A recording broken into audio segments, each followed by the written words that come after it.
The birth of Jesus Christ. Luke 2. In those days a decree went out from Caesar Augustus that all the world should be registered. This was the first registration when Quirinius, the governor of Syria, and all went to be registered, each in his own town.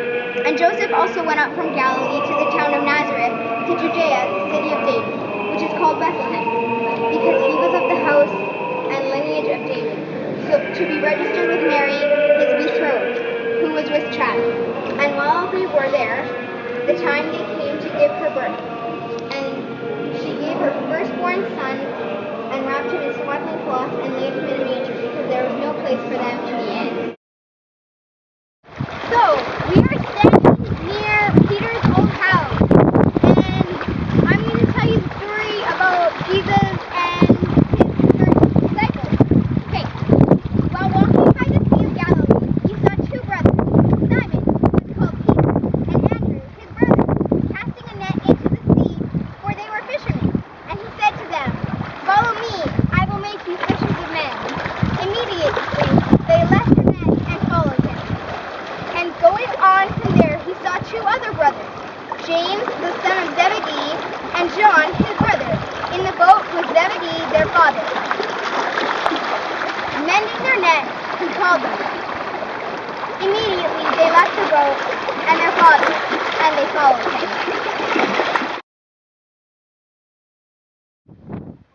And he declared you unto his covenant, which he commanded you to perform, even 10 commandments, and he wrote them upon 2 tables of stone. You shall not have other gods before me. You shall not make yourself an idol in the form of anything. You shall not misuse the name of Lord your God. Remember the Sabbath day by keeping it holy. Honor your father and mother. You shall not murder. You shall not commit adultery. You shall not steal. You shall not give false testimony against your neighbor, and you shall not covet in your Acts 10. At Caesarea there was a man named Cornelius, a centurion of what was known as the Italian cohort, a devout man who feared God with all his household, gave his alms generously to the people, and prayed continually to God. About the 9th hour of the day, he saw clearly in a vision an angel of God come in and say to him, "Cornelius."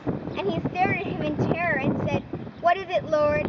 And he said to him, Your prayers and your alms have ascended as a memorial before God. And now send men to the Joppa and bring one Simon who is called Peter. He is lodging with the one Simon, a tanner, whose house is by the sea." When the angel spoke to him and departed, he called 2 of his servants and devout soldiers from among those who attended him, and having related everything to them, he sent them to Joppa. Tells Peter's denial. And when they had sung a hymn, they went out to the Mount of Olives.